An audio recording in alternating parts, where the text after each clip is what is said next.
In the future, there is no Batman. Bruce Wayne has become too old to handle the physical strain his crusade asks of his body. Thus, both Gotham and his company have fallen to further corruption, until a chance encounter with a former delinquent sees renewed hope for the city, as the mantle of the Dark Knight is passed to one Terry McGuinness. Hello, I'm the Angry Spork. Batman Beyond became a surprise hit in the late 90s and early 2000s, giving the idea of a high school-aged Batman, but with a futuristic slant to bring in not only new sci-fi technology, but new villains as well. However, the direct-to-video movie had our hero tangle with the worst of his mentor's rogues, and we'll be looking at how that story is brought to sequential art form. I'm taking issue with Batman Beyond: Return of the Joker, the official comic adaptation. So let's see if this comic makes us want to turn the page, or turn our heads.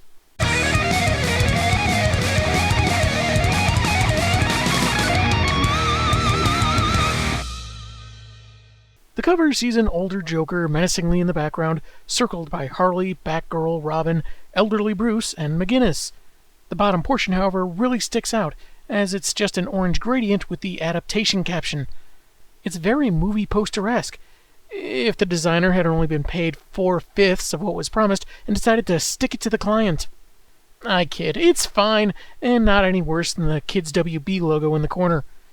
Interestingly enough, the first page is topped with the credits of the movie itself, not unlike what an actual movie poster would have. It even has the voice actors and Christopher Carter, who did the movie's music. Are we supposed to be hearing music as we're reading this? Written by Darren Vincenzo, with art by Craig Rousseau, Rob Lee, and Chris Chukri, we begin with a robbery of a technology lab by the Jokers, a prolific gang established in the series that idolizes the Clown Prince of Crime. They attack an arm, one I presume is attached to someone, when Batman crashes in to confront them. "It's a school night, boys and girls. I'm going to have to call your folks. And I noticed you didn't scoop up after your mutant dog when he did his business outside. We have sanitation laws in this town, you know."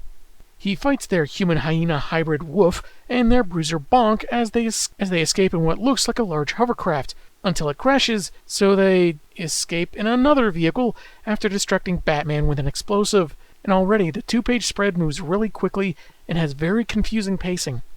I'm not sure why they crashed or where the other ride came from. On top of that, that's not one oddly designed hovercraft. It's supposed to be a large device moved by hover forklifts. That's not made clear because all three are colored the same, so it looks like their ride was destroyed instead of a machine they were trying to steal. Great so far, huh, folks? No, it isn't. Later in the Batcave, he's explained the Knight's exploits to Bruce, how this is the third time in a month the Jokers were caught stealing high-tech machinery. Not something they're known to use, so perhaps they're fencing it. "The Jokers are going in for splicing. A crazy hyena boy nearly took a bite out of me. I told you not to smother your face in Alpo before going on patrol." The news exposits how Old Man Wayne previously announced intentions to return to active leadership of Wayne Industries, tanking the next guy in line, operations manager Jordan Price. He snidely remarks how stressful running a conglomerate can be, hoping Bruce is up to the challenge, with an insincerity that's translated pretty well, despite this tiny image being our first look at him. Skipping over Terry's date in the film, we go to the Joker's hideout, where they're being berated by a shadowed figure, that they're children disgracing the name Joker, until Bonk has had enough of this. He's tired of hearing about what things were like in the Fakes day and wants out. So he gets shot. "You can't quit. You're fired." Unsurprisingly, it's the Joker, who's ready to reintroduce himself to Gotham. "Cool, baby. We're going to need another system scanner. And I know just where we can get one. Oh, wait, that eBay auction ended. Okay, plan B." Later that week, a ceremony is held at the newly built Wayne Enterprises Science Center to formally return reins of the company to Bruce. The Joker's attack, soon followed by Mr. J himself, much to Wayne's disbelief. Terry has suited up and intercepts, and after getting a critique of his costume, "Looks like something an irate Marine would rip off." He sicks Wolf on him while Chucko and Ghoul steal the component they need. Once that's secured, the Clown and his goons make their getaway by endangering a couple civilians for Bats to rescue. Later, a man is watching footage of the attack on the news, disturbed by the Joker's return, but telling his wife it's nothing. Weird thing is, this news claims Batman fought his foe in a stunning aerial battle, when that's not what happened. But hey, aerial battle, wrestle with a mutant were-hyena, so easy to mix those things up. The same line is in the movie, and we can't assume it happened off-screen or off-panel, since in the cave, Bruce commends his ward on saving those people instead of chasing the clowns. So, weird dialogue addition regardless of the medium. Anywho, the old man ran Voice ID to confirm it was the Joker, which is impossible because he died years ago. McGuinness takes this to mean that Wayne finally killed him at some point, faced with a threat that left no other choice. But instead of confirming or denying this accusation, Bruce wants the suit back. Terry says that he used to be a thug, breaking the law despite what he did to his parents, but being Batman helps him make up for those sins, to look like a worthwhile human being. The old man calls him a stupid kid that doesn't know what he wants. Excellent guidance. Stupid! You're so stupid! And Terry takes the backpack with the batsuit inside and throws it at him from off-panel, which looks almost hilariously awkward, lacking most of the drama or tension we got in almost 2.5 minutes from the movie. It's got a lot of the same dialogue, but none of the oomph is there, which is likely because this comic probably didn't come with a voiceover. That I know of. A scene not in the film, Bruce is outside the gates of the long-abandoned Arkham Asylum, apparently telling his dog Ace he's standing by his decision to cut Terry loose. And you can quote me on that. In his spare time, Ace writes opinion columns for canine tabloids. Speaking of, McGuinness has followed the old man, and ducks away as he runs out of the asylum in a panic. He goes inside himself and finds what was so spooky. A vaguely Joker-esque effigy dangling from chains, tagged with the words, "I know." And on the ground, possibly dropped from the chains, were 3 other mannequins that read, "What you did last summer," and "is overrated." Turns out it was a really old and weird movie review. Later in the cave, Bruce is fiddling with his chemistry set when his faithful hound detects a disturbance in the force. A gas pellet falls down the steps, and I guess we're to assume the dog ran up in between panels, because otherwise it just seems really confusing here. And Bruce falls over, with the Joker standing over him, wanting to say hello. Meanwhile, at a dance club with his girlfriend Dana, Terry is approached by the disguised Dee-Dee twins, who I guess he just immediately throws at Wolf and the Ghoul in the next panel. Weird how they simul-snark about being trouble on the double while being effortlessly tossed aside. The Jokers open fire, with Chucko stating they don't know why Mr. J wants the young man out of the way, but he doesn't really care. "I just need to establish that we're doing this because we're evil, and not that he has any connection to anyone our infamous boss has historically fought. That way, there's no reason to suspect this totally random teenager is leading some kind of double life." Terry manages to knock over a large decorative water feature, causing the clowns to abandon their mission, because I guess they already had their bath night and this isn't it. Returning to the manor and the cave, he finds laughter graffiti all over and the enshrined suits vandalized, as well as Bruce seemingly dead at his computer. And I thought today's software updates took too fricking long. After some chest compressions, Bruce struggles to tell him about a vial to inject him with under the table, and Terry gets right on that in the next panel. While the old man recuperates, we finally get Commissioner Barbara Gordon, as she and Terry watch Jordan Price smugly report that Wayne took a bad fall and will fill in for him at the company. Since the Jokers were after McGuinness, not his pointy-eared alter ego, he needs answers from Barb that their mentor was less forthcoming with. She explains that after Nightwing left for another protectorate, Gotham was left with Batman, Batgirl, and Robin, Tim Drake. One night, the lad responded to a cry for help on his own, which turned out to be Harley Quinn, who knocked him out with a mallet. Kabong! Very good, sir. Every night for 3 weeks, Bats and Batgirl ran down leads and interrogated underworld figures until they got an invitation leading them to Arkham Asylum, which the movie implied had already been abandoned at this point. As Babs watched from the shadows, Batman burst in to question Harley and Joker, only to get restrained by some weird modified bazooka as they say how they wanted to start a family, but didn't want to go through the yuck of childbirth. Movie Quinn says joy of childbirth sardonically, which I feel is a little less offensive to motherhood, but moving on. They decided to adopt. And we remembered you always had a few spare kids around. Did you lose another Robin? They revealed Tim, altered to resemble the Joker, to the horror of our heroes. In a rage, Batman tears free of his restraints and goes after Mr. J while Babs tries to get through to Tim, but he runs off instead. She then fights Harley outside in the rain, who assures she'll find a way to make things right after they warped Robin so horribly. We got him a job in retail. No, wait, that's how we drove him insane in the first place. In the fight, Quinn's restraint cannon misfires at her legs, Batgirl unable to save her from falling into the darkness below. Bats is shown video footage of Robin's torture, with Joker narrating that despite the teen's efforts, he could only withstand treatment for so long, eventually revealing Bruce's secrets, which the clown has kept to himself, even if he found it disappointing that his arch-nemesis is some guy still upset about his dead parents. Bat goes on the offensive something fierce, threatening to finish it, but since this isn't Mortal Kombat, we have Tim arrive at the Joker's side, and handed a weapon to bump off the Caped Crusader. "Make Daddy proud, sonny boy. Give me the punchline." Shouldn't Batman be the one to get the punchline? I feel like you're going to regret that phrasing later. Now, for those that may not know, there are actually two versions of the movie. The one initially released was edited in response to the Columbine shooting tragedy of 1999. It's a movie of a kid's show, so I can't exactly fault them for wanting to avoid picking at still pretty fresh wounds. While the different cuts are mostly the same, the comic leans towards the safe version, with Tim throwing away the gun, knocking Joker into a glass tank of water that soaks him and tangles him in wires. The clown takes a step, slips, accidentally pulls a switch, and gets electrocuted to death. I told you you'd regret that phrasing. From what I've read, we get this death to coincide with the safer version intended to be the only official release.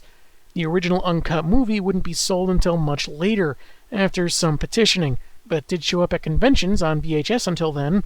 Anyway, they buried Joker beneath the asylum, and Jim Gordon was the only other person to know what happened, promising to keep their secret.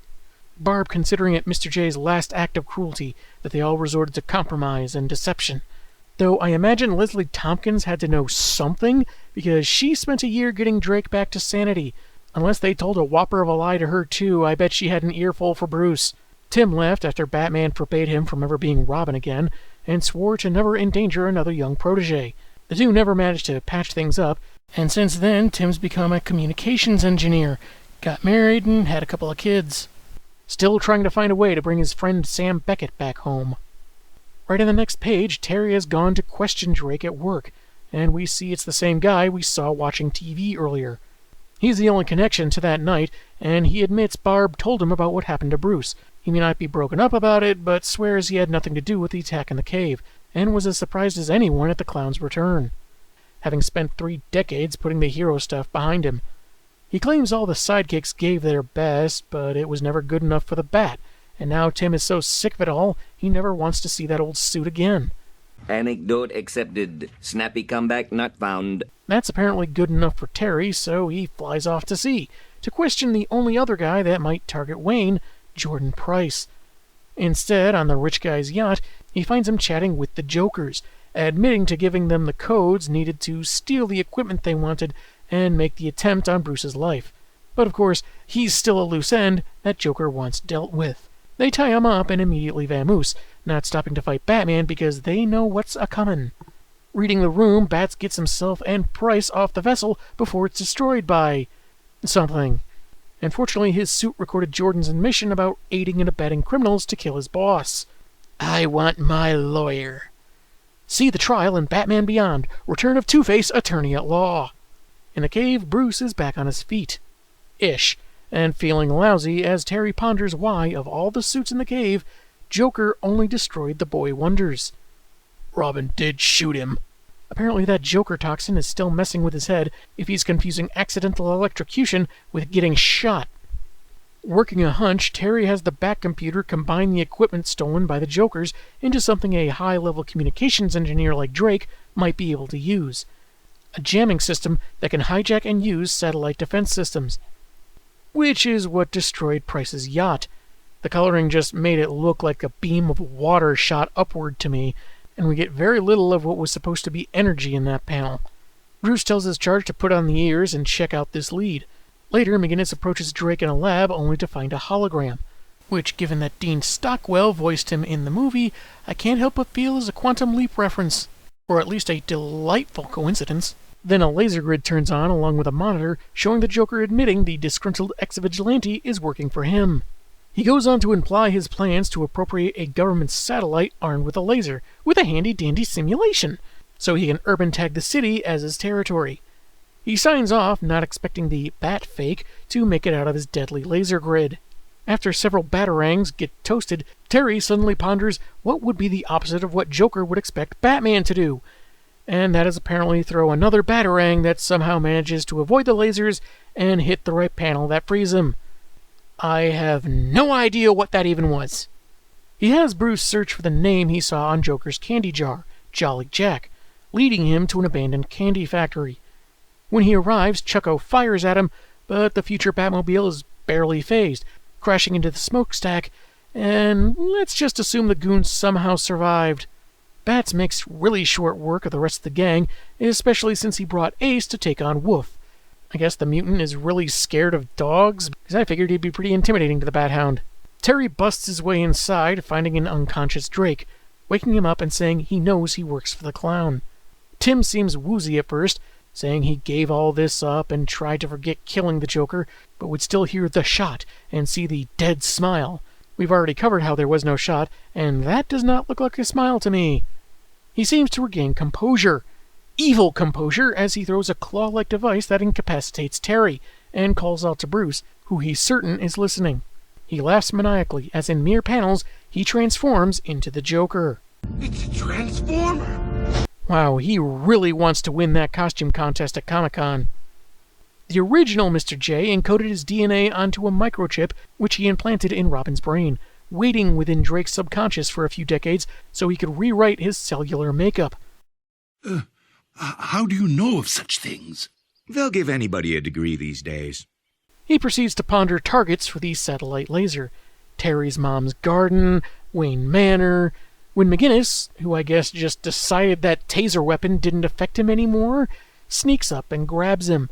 The villain tries using a small tack-like taser device, but Batman forces him to strike his own terminal, causing a glitch that sends the beam their way. Satisfied, kid? Now I have to start all over again somewhere else. You know what the rent is like for a decent evil lair these days, and they call me a lunatic.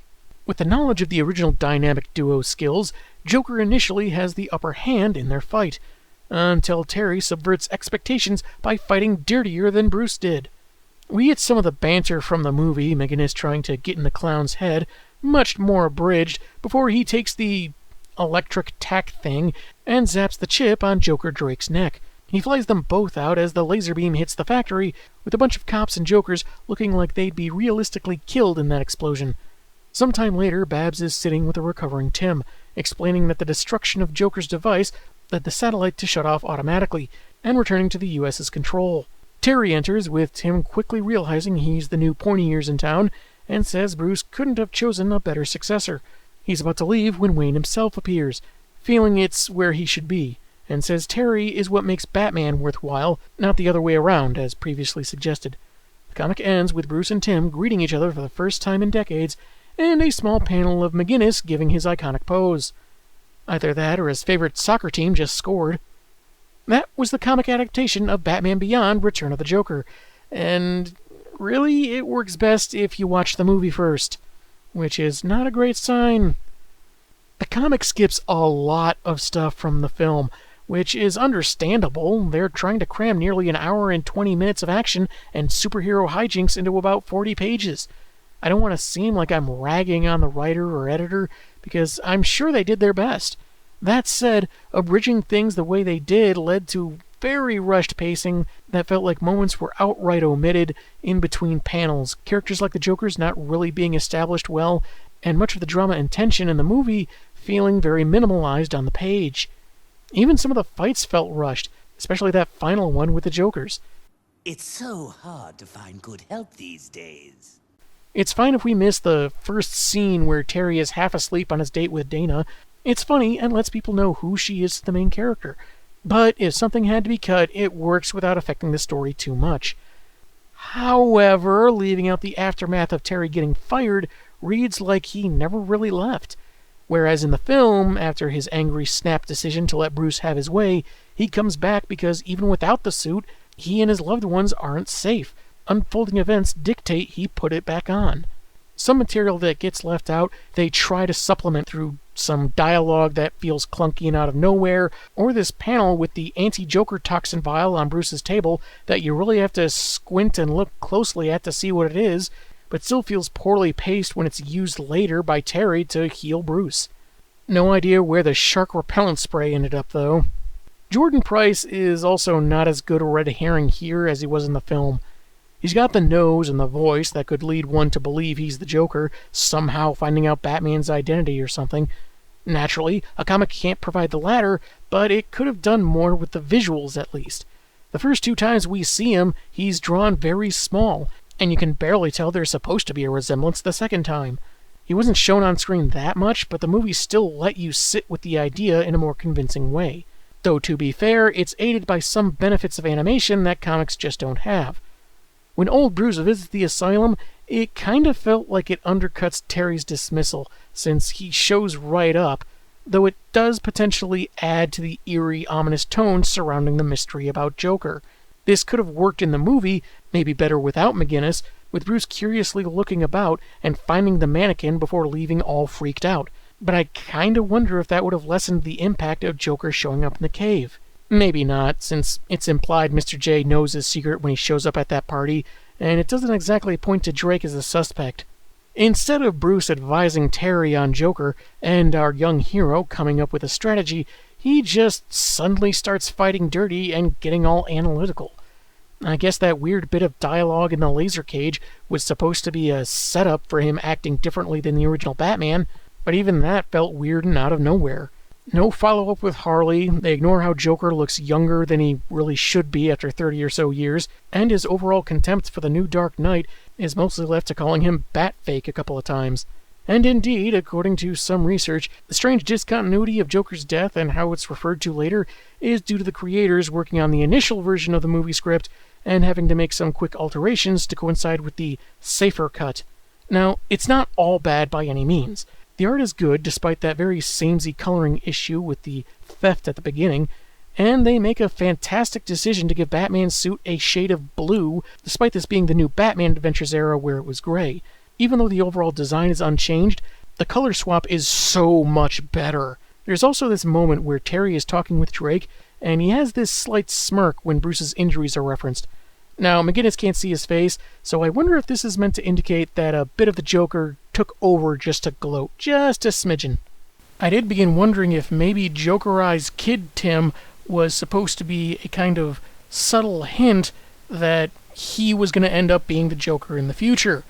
Because if you look closely, there is a very strong resemblance, mostly in that past original Joker didn't have the pronounced red lips that we're all used to seeing. I also noticed how Jokerized Tim would also say no several times along with his laughter, a possible sign that he was still fighting back against the conditioning. Either that or it's a response to the trauma he already suffered, like he's reliving it, which is a much darker take. Overall, this adaptation could have really benefited from more pages to make scenes linger a bit more, flesh out some details, but it probably would have been at least 10 pages longer. It's not terrible, but it's basically like a refresher for someone that's already seen the movie. But then, you could just watch the movie, which I do highly recommend. I'm the Angry Spork, and man, have I got issues.